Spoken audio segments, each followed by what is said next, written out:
இந்த வார்த்தை ஆண்டவர் உங்களுக்கு தீர்க்க தரிசனமாய் சொல்லுகிறார். தமது ஜனத்தின் நிந்தையை பூமியில் இராதபடி முற்றிலும் நீக்கி போடுவார் என்று ஆண்டவர் வாக்குத்தத்தம் பண்ணுகிறார். இன்றைக்கும் எனக்கு விரோதமாய், என் குடும்பத்துக்கு விரோதமாய் அநேக நிந்தனையான அவச்சொல் எழும்பி வந்து கொண்டிருக்கிறது.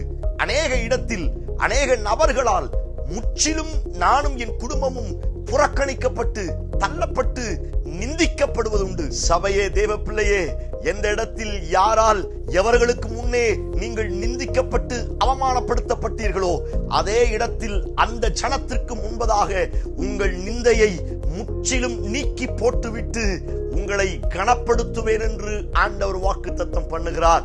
நீங்கள் தைரியமாயிருங்கள். உங்கள் நிந்தைக்கு பதிலான இரட்டத்தனையான மகிமையும் கனமும் உங்களையும் உங்கள் குடும்பத்தையும் சந்திக்க வந்து கொண்டிருக்கிறது. நீங்கள் மகிமையாய் மாறப்போகிறீர்கள். ஆமென்.